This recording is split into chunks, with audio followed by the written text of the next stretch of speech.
Level 1. The Spartan Agoge. You are 7 years old. Sparta. They drag you from your mother's arms, throwing you into the Agoge, the system that molds boys into Spartan warriors. You are stripped of your clothes, given only a thin cloak, and forced to sleep in the cold dirt. The elder overseers beat you for the slightest mistake, teaching you that pain is a lie, and silence is your shield. You learn to steal food to survive, knowing that if you are caught, you will be whipped not for stealing, but for being clumsy enough to get caught. In the dead of winter, they dump you into the snow-covered mountains, alone, with nothing but a wooden spear. You hear a low growl in the dark. A giant, hungry wolf emerges from the trees, its red eyes locked on you. You do not run. You do not cry. You wait, holding your breath as it lunges. With a quick, surgical strike, you drive the wood through its throat. You return to Sparta wrapping its warm fur around your shoulders. Your father only nods in cold approval. Your white face is blank, your eyes two dark dots of iron. You have survived the mountain, and the boy is dead. Level 2. The Spartan Crown. You are 45 years old. Sparta, for 89 BC. You never expected to wear the crown. You were the third son of the king, destined only to be a soldier in the ranks. But your older brothers are dead, and the throne of Sparta is now yours. You marry Gorgo, a woman of royal blood, as sharp and fierce as any Spartan warrior. You rule a society built for war, where luxury is outlawed, money is made of heavy iron, and only soldiers are citizens. You train every day in the gymnasiums, showing the citizens that the king fights alongside them. You lead the phalanx in exercises, sweating in the dust, maintaining the hard standards of your fathers. But a shadow is growing in the east. The Persian Empire, a giant beast, is stretching its hand toward Greece. You travel to the dark cave of Delphi, seeking the words of the oracle.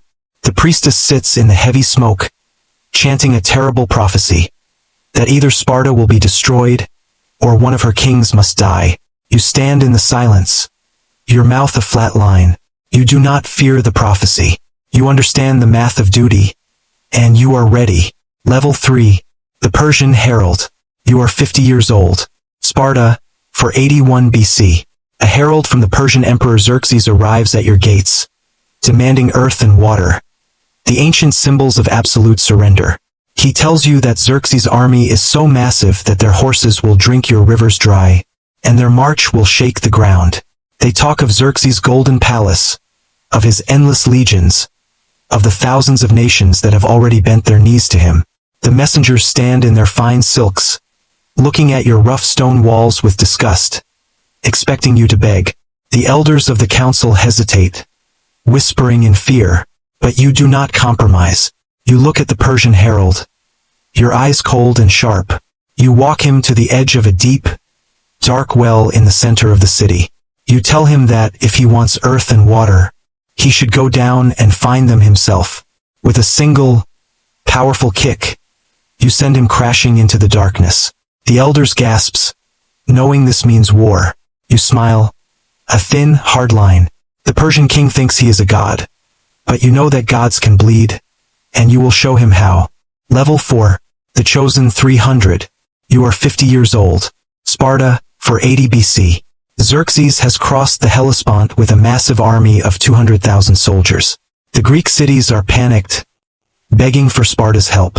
But it is the Carnea festival, a sacred time when your laws forbid Spartan armies from marching to war. The elders refuse to move, citing the anger of the gods. You look at the heavens. You feel the cold breath of the north wind. You know that if the Persians pass the mountains, Sparta will burn, and your temples will be turned to ash. You look at the elders, their faces pale, their voices trembling. But you refuse to watch Greece fall. You choose a different path. You gather a small escort, exactly 300 Spartan warriors. You choose only men who already have living sons, so that their bloodlines will continue. Your wife Gorgo stands at the gates, her face calm. She tells you to come back with your shield, or on it. You nod, wrapping your crimson cloak around your shoulders. You march north through the mountains, 300 men marching into a storm, knowing you will never return. Level 5, the Gates of Fire. You are 50 years old. Thermopylae, 480 BC. You arrive at the narrow pass of Thermopylae, where the steep mountains meet the sea, leaving a path only wide enough for a single wagon. This is the Gate of Fire, the choke point to stop the Persian tide. You smell the salty air. You feel the cold spray of the sea waves crashing on the rocks. Below the cliffs, the water is dark and deep, and the cliffs rise like gray giants. You watch your men work, placing heavy rocks to secure the line. You gather a few thousand allies, ordering them to rebuild the old Phocian wall, a stone barrier across the pass. In the distance, the Persian camp appears, a sea of white tents stretching to the horizon. Xerxes sends a scout to watch you. The scout rides close, shocked by what he sees. The Spartans are not praying. They are not building defenses. They are exercising in the dirt and combing their long black hair in the sun. Laughing, the scout returns to the king, telling him the Spartans are fools. But you know that a Spartan combs his hair only when he is preparing to die and to kill. Level 6. Come and take them. You are 50 years old. Thermopylae, 480 BC. Xerxes waits 4 days, believing you will flee when you see the scale of his army. On the 5th day, he sends a messenger to offer you a deal. He promises to make you the ruler of all Greece if you lay down your weapons. The Persian officer speaks with an arrogant voice, gesturing to the ranks behind him. He tells you that the King of Kings is merciful, and that submission is your only path to life. You look at the messenger, your white face calm, your mustache shaved, your beard block thick. You give him a 2-word answer that will echo through history. Molin Labe. Come and take them. Xerxes is furious. He orders his Mede soldiers to attack, charging into the pass. You form the Spartan phalanx, a solid wall of bronze shields. The Medes crash into your shields, but they cannot break the line. Their short spears are useless against your long oak shafts. You push forward, spearheads tearing through leather armor, leaving a pile of bodies. The first wave is crushed, and Xerxes realizes his numbers mean nothing in the shadows. Level 7. The Wall of Shields. You are 50 years old. Thermopylae, 480 BC. The battle rages into the 2nd day. Xerxes is humiliated by the slaughter of his men. He sends his elite troops, the Immortals, 10,000 soldiers dressed in silver and gold, who have never known defeat. You watch their silver masks glinting in the sun, their colored silk robes flowing in the wind, their spears held high. The dust rises thick in the hot sun, clogging the salty air. They think they are fighting wild barbarians. They think they will sweep you away. You order your men to use a tactical retreat, pulling back slowly. The Immortals charge forward, breaking their ranks to pursue you. Suddenly, you turn. The Spartan shields lock again, a wall of bronze crashing into the disorganized enemy. You fight in the front rank, your spear thrusting, your sword swinging, your white face covered in red blood. The Immortals scream as they are pushed into the sea or crushed against the rocks. Xerxes stands on his golden throne, jumping up 3 times in panic, watching his finest warriors slaughtered by 300 men. Level 8. The Mountain Path. You are 50 years old. Thermopylae, 480 BC. The Persian king is desperate, thinking of retreat. But the night brings a shadow. A local Greek peasant, Ephialtes, betrays his people for Persian gold.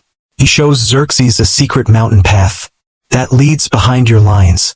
The peasant sneaks through the dark ravine, leading the Persian general Hydarnes through the oak forests. The leaves rustle in the night, a warning that you cannot hear. By morning, you learn that the enemy is marching over the ridge, surrounding you from the rear. Your allies are terrified, debating retreat. You look at them in silence. You tell them they are free to leave, to fight another day. But for the Spartans, there is no retreat. Your laws forbid it. Your honor demands a stand. You send the Greek allies away, keeping only your 300 Spartans, 700 Thespians, and 400 Thebans. You stand in the narrowing pass, your shield heavy, your body tired. You look at your men, their faces calm. You tell them to eat a hearty breakfast, because tonight, They will dine in Hades. Level 9. The Crimson Sea. You are 50 years old. Thermopylae, 480 BC. The sun rises on the third day. You do not wait in the narrow pass to be surrounded. You march your men out into the wider part of the valley, attacking the Persian columns directly. You throw yourselves into the enemy with absolute fury, fighting not for survival, but for slaughter. You hear the roar of your warriors, the clashing of bronze on iron. The air is thick with dust and blood, and the sun is a dull, red eye in the sky. You chomp through their ranks, driving the blade deep into their hearts. Your spears shatter.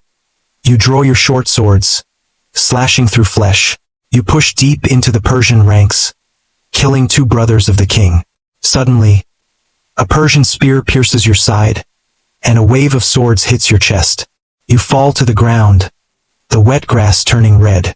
A desperate, bloody battle begins over your body. The Spartans charge like rabid beasts, fighting to protect their fallen king. They drag your body behind the line, but the Persian legions are endless, and the circle of survivors is closing fast. Level 10. The Hill of Arrows. You are 50 years old. Thermopylae, 480 BC. The remaining Spartans retreat to a small rocky hill, carrying your dead body. Their bronze swords are broken, their shields are cracked. They fight with their teeth, their nails, and their bare fists. The wind carries the smell of blood and dust. The survivors stand in a circle, their backs to each other, their breathing heavy. They look at the sky. They look at the thousands of bows pointing at them from the slopes. Xerxes does not dare to send his infantry again, fearing the rage of dying Spartans. Instead, he orders his archers to surround the hill. Thousands of Persian bows bend, and a black cloud rises, blotting out the sun. A rain of iron arrows falls, piercing armor, shields, and flesh. One by one, the last Spartans fall, their bodies pinned to the earth. You lie in the center, your eyes closed, your shield resting over your chest. The narrow pass is quiet, the sea breeze blowing through the red cloaks. The 300 are dead, but they have built a monument of bone and bronze that Xerxes can never destroy. Level 11. The Immortal Legend. You are 50 years old. Thermopylae, 479 BC. Xerxes finds your body, and in his rage, he cuts off your head, placing it on a spike. But the spike did not hold your name. The story of your sacrifice spreads through Greece, a fire that unites the warring cities. A year later, a Greek army defeats the Persians at Plataea, driving them back across the sea. They will sing of your sacrifice in the grand halls. The name of Leonidas will become a shield for all free men, a sword against tyrants. You lose your heartbeat, but you win the future. Centuries will pass. Your empire of Sparta will crumble into dust, but the pass of Thermopylae will remain holy ground. They will place a stone lion on the hill and carve the words, "Go tell the Spartans, stranger passing by, that here, obedient to their laws, we lie." You lost your kingdom, you lost your life, you lost your warriors, but you won immortality. The king who stood in the gates of fire is now a shadow that guards the gates of freedom. The world will never forget the 300. And now, you are history.